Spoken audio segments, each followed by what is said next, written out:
Coming up on this Monday edition of Daybreak, ruling and opposition lawmakers will make one final attempt to locate the controversial 2007 Inter-Korean Summit transcript. If that fails, political bickering will likely turn into a blame game between rival factions of the former No and E administrations. The two Koreas will hold their fifth round of talks Monday to try to break the impasse at the jointly run Kaesong Industrial Complex. The outcome of today's talks may determine the direction the project takes in the future. Plus, Japanese Prime Minister Shinzo Abe's Liberal Democratic Party, along with its junior partner, win a majority in Sunday's upper house elections. It gives the ruling party a majority in both houses of parliament. Daybreak begins now.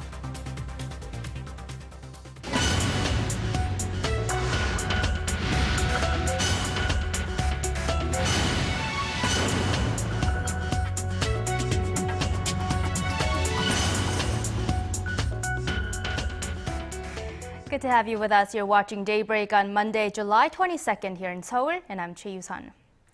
We start with a high and low hunt for the missing transcript of the 2007 summit between former President Roh Moo-hyun and then North Korean leader Kim Jong-il. Officials spent the entire weekend looking for it, but again came up empty-handed. A fierce political dispute is expected in the coming days should lawmakers fail to find the document before they report to the Parliamentary Steering Committee on this Monday. Our Oh Jin-ju has the report. The ruling and opposition parties have failed to find the original transcript of the 2007 Inter-Korean Summit for the third straight day on Sunday and have decided to continue their search on Monday morning. After finding out that the document was not to be found from the National Archives of Korea last week, both parties had agreed to spend 4 more days to search for it and report the final results to the National Assembly Steering Committee on Monday. On Sunday, the group of representatives applied a, quote, new method in their search. This is believed to be the reoperation of a computer network system used at the presidential office of Cheongwade during the Roh Moo-hyun administration. Now, if they eventually succeed in finding this document, the two parties are expected to return to the original task of looking into whether late President Roh actually suggested giving up the de facto maritime border in the West Sea, the NLL, during the 2007 Inter-Korean Summit. But if they fail to find the transcript, it will likely result in a fierce clash between the ruling and opposition parties on which administration should be held responsible for the missing document. The Saenuri Party claims it is the Liberal Roh administration's fault for not properly transferring the document to the National Archives, while the opposition has suggested the possibility of the following Lee Myung-bak administration destroying the transcript. Political experts have also hinted at the possibility of prosecutors opening an investigation on the issue should the dispute spiral out of control. Oh Jin-ju, Arirang News. The two Koreas will meet on this Monday at North Korea's border town of Kaesong for their fifth round of talks on the normalization of the joint Kaesong Industrial Complex. During the past 4 rounds of negotiations, Seoul has asked Pyongyang for a mechanism be put into place to guarantee a similar unilateral suspension of the complex does not happen in the future. Pyongyang, meanwhile, wants an unconditional and immediate resumption of operations. North Korea pulled its workers out of the factory park in April amid an escalation of tensions on the Korean peninsula. It appears Panama will not make any official statements on the North Korean ship seized last week for carrying Cuban arms for the time being. The South Korean embassy in Panama says the Panamanian government wants to wait for the results of an impending investigation by UN inspectors. The inspectors are scheduled to arrive in the Central American country on August 5th. Panama is trying to preserve evidence for the team while removing the large quantities of sugar covering up the Cuban arms. While both Pyongyang and Havana claim the missile-related parts were scheduled to be returned to Cuba after being repaired in North Korea, Panama has charged the 35 North Korean crew members with endangering Panama's internal security. The number of North Korean defectors seeking refuge here in South Korea rose slightly in the first half of this year. Seoul's Unification Ministry says 717 defectors came to live in the South in the first 6 months of the year, up from 710 in the same period last year. It marks the first upturn since 2009. A ministry official says the number of defectors tends to slow during the winter season and rise again when the weather warms up. Most of the defectors coming to South Korea, they come via China, Thailand, and other Southeast Asian countries. Government data shows there are more than 25,000 North Korean defectors currently residing in the South.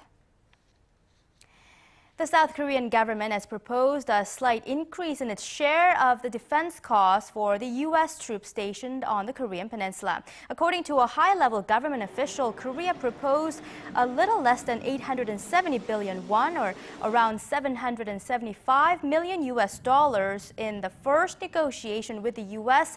on cost sharing held in Washington. This is up from $745 million last year.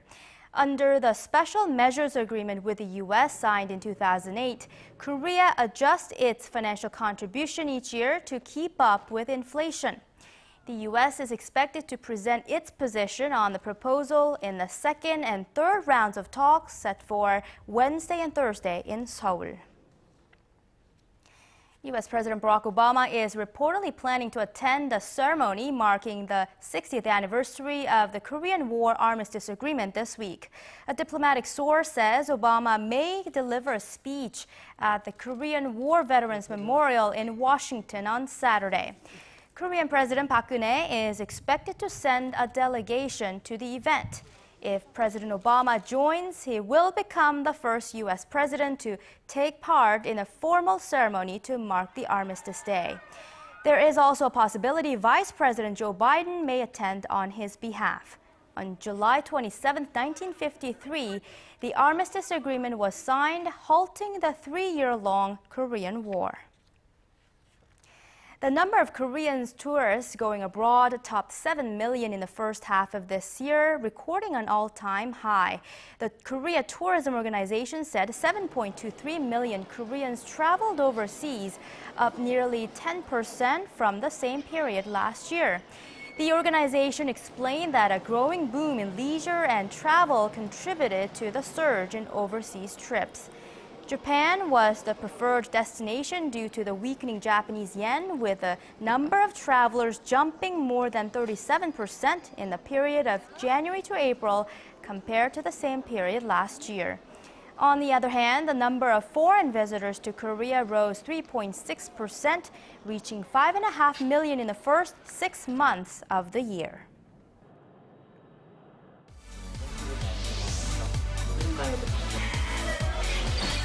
If you want the latest news from Korea and around the world. Return to the negotiations. President Park Geun-hye plans, given the current circumstances. On your way to work or at home. Defense Ministry. The legislature will convene a. Tune into Daybreak on Arirang TV. Prime Minister Shinzo Abe said Tuesday Japanese Prime Minister Shinzo Abe won a decisive victory in major elections Sunday, setting the stage for Japan's first stable government since Junichiro Koizumi left office in 2006. However, critics worry the hawkish leader may pursue a nationalist agenda rather than focusing on the economy. Our Kim Young-gil has more. After 6 months in office, Japanese Prime Minister Shinzo Abe and his coalition government won a strong majority in Sunday's upper house elections. Abe's Liberal Democratic Party won 65 seats, the highest numbers since the upper house election in 2001. Abe's coalition partner New Komeito secured 11 seats.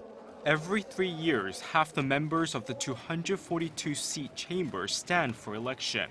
They contest 121 seats from districts and the proportional representation bloc.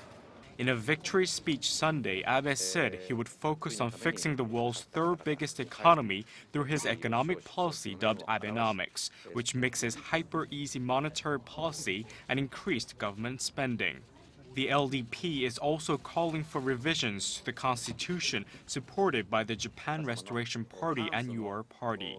However, critics also worry Abe may shift his focus to a nationalist agenda that has long been central to his ideology, such as revising the country's post-war pacifist constitution and recasting Tokyo's wartime history with a less apologetic tone.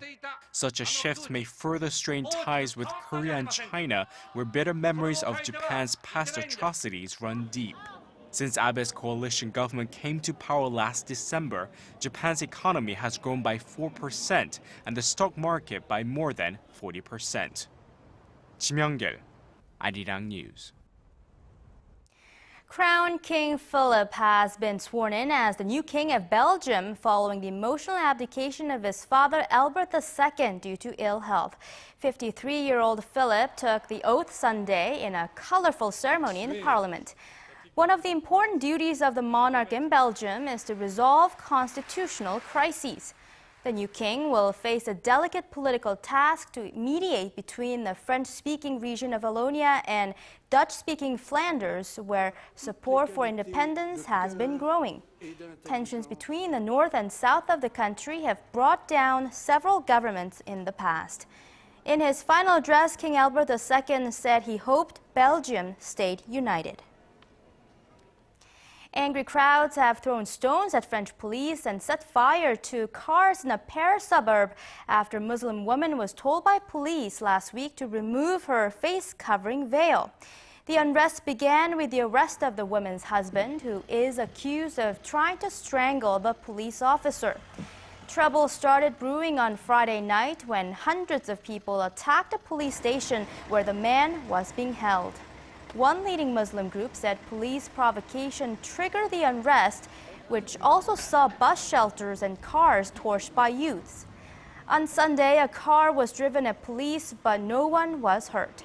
Wearing the full face veil in public has been banned in France since April of 2011. In other news, Korean scientists think they have discovered a genetic link that could unlock the secret to preventing cancer and even slow aging. Our Polly explains what it could mean for the future of medicine. This three-dimensional image shows a scanned cross-section of human bone marrow, marking out the various types of stem cells in the body. Hematopoietic stem cells in particular have been the focus of intense study here at the Korea Research Institute of Bioscience and Biotechnology. These special stem cells give rise to new red and white blood cells, making it a crucial component of the body's immune system.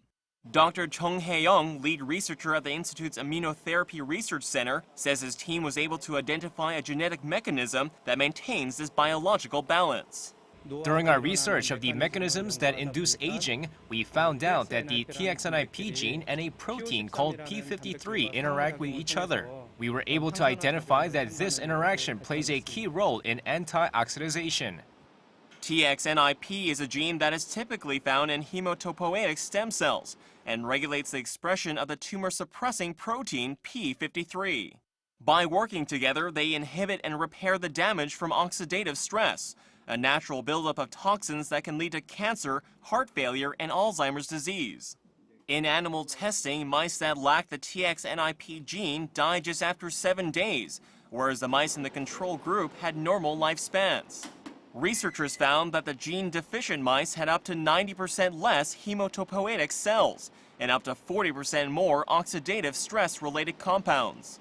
The results confirm that the TXNIP gene helps slow the aging of stem cells and prevents cancer development. We were able to identify the genes that play an important role in processes such as in the reduction of immune cells and blood cells. The results of this study will be used for future research in immune regulation, aging, and cancer treatments. The groundbreaking study was published online this month in the international scientific journal Cell Metabolism, laying the foundation for future medical research. Paul Yi, Arirang News. A surge in migrant workers here in Korea is helping alleviate a growing labor shortage in the domestic construction market. However, a higher rate of accidents due to language barriers has prompted companies to beef up safety measures and come up with innovative training programs. Our Kim Hyun-bin takes us on site to this growing foreign workforce. Construction on the Honam high-speed railway is in full swing at this tunnel site near Sejong City. Though final completion is at least 3 years away, the growing number of aging workers in this field has led to concerns of labor shortages. Attracting local residents to replace these blue-collar positions has been difficult, but new foreign workers have been eager to fill any vacancies. The labor supply in the domestic construction market has not been favorable. As a result, there's a growing number of foreign workers. However, since the workers come from different countries, communication problems lead to difficulties with safety precaution activities. Construction here inside the Karsan Tunnel can be highly dangerous, and even a slight miscommunication can significantly raise the risk of accidents. Speaking Korean is a difficult task while being on site. Korean has always been hard, but we are familiar with all the work. We've experienced a lot of hardships as a result. Out of the total 200 workers at this site, some 20% are foreign workers. It's becoming a common trend among local construction companies as more workers from countries such as Cambodia, Vietnam, and the Philippines come to Korea. In order to ensure the safety of personnel, the Korea Railroad Authority is making safety guidance materials available in other languages. Since foreign workers are working at various locations and because it's not possible to bring along interpreters everywhere, we are producing videos to provide practical training. The Railway Authority says over 2,100 foreign workers are employed at 90 sites nationwide. All the more reason for additional safety education for this new wave of foreign workers who are helping to drive Korea's key industries.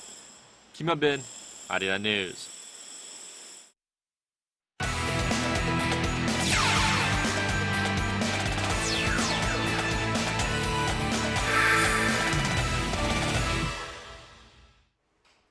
Good morning. The East Asian Cup may not have some of the top players from the European teams playing in it, but it does have a very important plot. This is the first time that Korea's senior national team is playing under the leadership of Hong Myung-bo, the man who captained Korea to the semifinals of the World Cup in 2002 and the man who coached Korea to the bronze medal at last summer's Olympics in London. But all those accolades could become distant memories if he can't get his newly adopted team to win. His first test was Saturday night against Australia, and despite Korea ridiculously outplaying Australia in every aspect of the game, the one thing they couldn't do was score. The two teams settled for a scoreless draw to open the tournament, but Hong Myung-bo can take some positives out of this game considering Korea dominated the Socceroos in time of possession, attack zone possession, shots on goal, corner kicks, just about everything he could come up with other than saves made. Now, it wasn't the result Korea wanted, and while you could fault their finishing ability, the one thing you couldn't fault in this game was their effort. Korea's next game is against China on Wednesday. That's at 8 p.m. Now, while the story on the men's side was all about how the team would respond to Hong Myung-bo, the story in the women's tournament surrounded the North Korean women taking on the South, which took place last night. It was the first time in 8 years that North Korea sent a team to play in the South, and the women from the North did not disappoint. They were 2-1 winners over the South, showing their strength again on the women's side. South Korea's next match will be Wednesday at 5:15, actually just before the men's match, which will also be against China at the Hwasong Sports Complex. To baseball, Choo Shin-soo picked up after the All-Star break right where he left off. That was on an absolute hot streak. The Cincinnati center fielder rode a 12-game hitting streak into the Midsummer Classic, and with a pair of hits this morning against the first-place Pirates, Choo extended his hitting streak to a personal best 15 games, and also with Kyle Seager of Seattle going 0 for 4 on Saturday, Chu Shin-soo's hitting streak is the longest active streak in the majors right now. He's now hitting .292 on the season. Also, Lee Dae-ho started at first base for the Pacific League and had a hit Friday in the first game of the Nippon League All-Star game. That game ended in a 1-1 draw Saturday. Lee Dae-ho was 0 for 2 in a 3-1 loss to the Central League. Their third and deciding game goes tonight.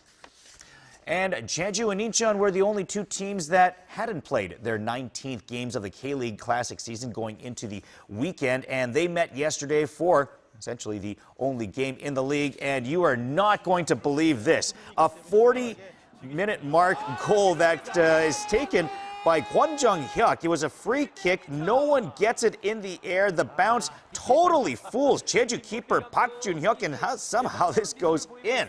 1-0. Now, 72nd minute, Marin Hao is taken down in the box. That draws a penalty, and Pedro Jr. is the league's leading scorer. He's going to step up to take the spot. Kitty notches his 14th of the season to tie the game up at 1. That's good for a 2-goal edge on Lee Dong-guk and Kim Shin-wook, and 1-1 is the way that this one would end. And that is your look at sports. Remember to eat healthy and get some exercise today.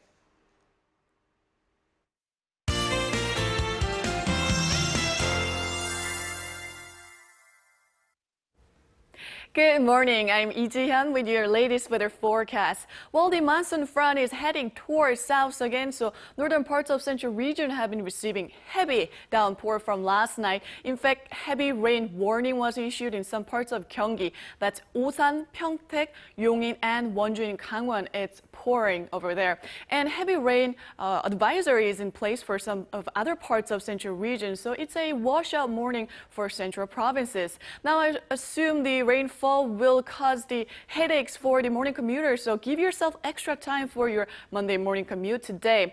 Now, meanwhile, people down in south might have suffered from the tropical night phenomenon last night, and I'm sorry to tell you, but intensive heat will persist today, and there are chances of passing showers in the afternoon, but not enough to bring down the temperatures. Now, tomorrow, the similar weather condition is expected as today. The monsoon front will drop the showers in the central for the first half of the week, and later half of the week it will hit the southern provinces. So cities in south will finally get some relief from the heat later this week. Now, right now, as we can see, the clouds are covering up the most of peninsula, especially northern parts of central region, and it's dropping heavy rain at times. Now, the humidity level this morning will be 85% on average. With that, let's take a closer look at today's readings. Now, the capital will climb up to 28 degrees Celsius. That's 82 degrees in Fahrenheit, and Daegu and Gwangju will get scorching hot conditions at 33, and Busan will hike up to 31. Now, let's see how other regions are looking. It looks like hot and sunny days on tap for Jeju at another 33, while Dokdo and Mount Kumgang will be topping out at mid-20s. Well, that's all for Korea, and here's the global forecast for viewers around the world.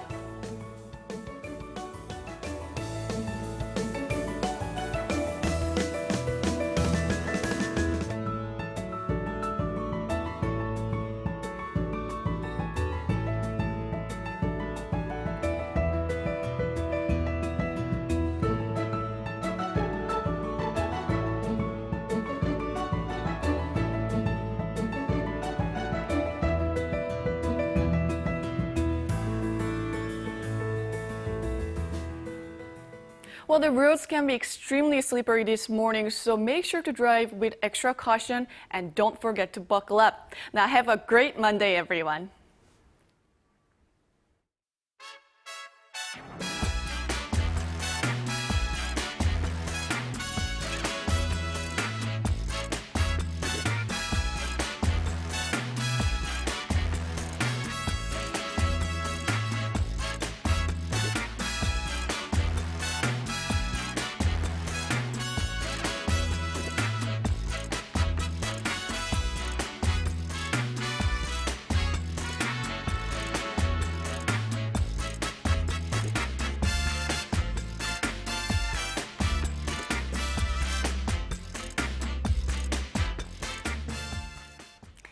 And that brings us to the end of the newscast. Thank you for watching.